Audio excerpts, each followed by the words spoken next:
দর্শক, আমরা ভবদহ নদীর পাড় দিয়ে যাচ্ছি। দেখেন ভবদহ নদী, যে নদী প্রতি বছরে ভরাট হয়ে যায় পলি পড়ে, প্রতি বছরে খনন করা লাগে। এই নদী দিয়ে 18টি গ্রাম পানি যাওয়া আসা করে। দেখেন নদীর রাস্তার দুই পাশ দিয়ে নদীর অনেক সুন্দর পরিবেশ, মনোরম পরিবেশ।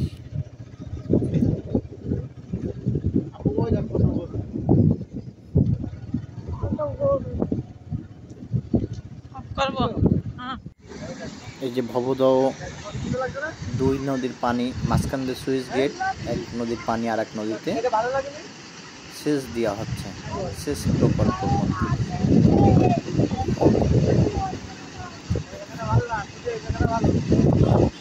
পলি পরে নদী ভরাট হয়ে গেছে, এই জন্য সেচ দেওয়া লাগছে। এখন আমরা ভবদহ কলেজ গেটের সামনে আছি। এটি ভবদহ কলেজের মেন গেট, দেখতে পাচ্ছেন।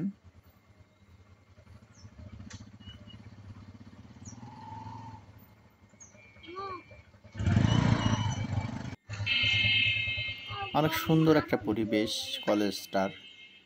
রাস্তার দুই পাশ দিয়ে সারি সারি গাছ লাগানো।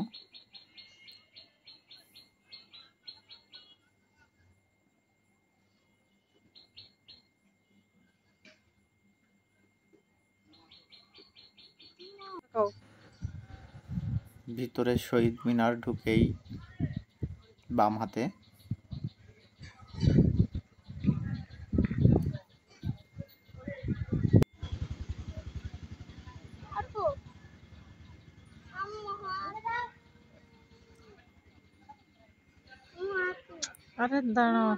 সুন্দর একটা চমৎকার কলেজ।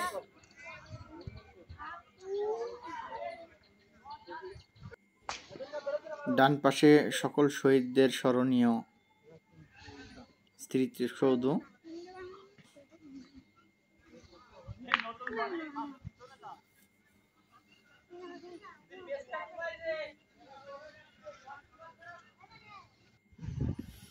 বাংলাদেশের মানচিত্র।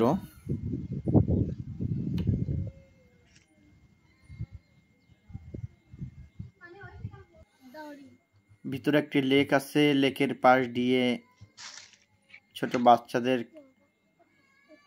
খেলা করার জন্য সুন্দর সুন্দর মূর্তি স্থাপন করা আছে।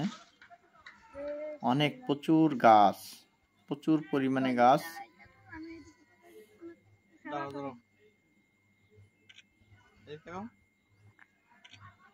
বাচ্চাদের খেলার পরিবেশ অনেক সুন্দর। তুমি যাই না, দাঁড়াও। সুন্দর পরিবেশ, বাচ্চারা আনন্দিত হয়।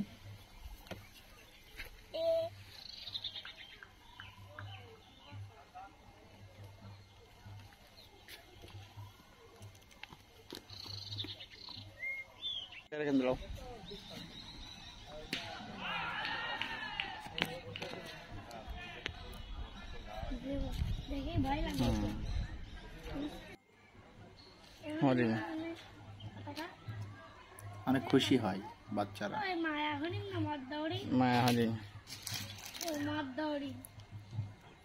এখানে বিভিন্ন ধরনের ফলের গাছ আছে। দেখেন মাটির থেকে শুরু করে একদম গাছের মাথা পর্যন্ত কাঁঠাল আর কাঁঠাল। শুধু কাঁঠাল নয়, এখানে আম আছে, লিচু আছে, সবেদা আছে, সকল প্রকারের ফলের গাছ। কলেজের চারিপাশে মাঠের চারপাশ দিয়ে হাজার হাজার ফলের গাছ রোপণ করা আছে। এক গাছে এত কাঁঠাল হতে পারে।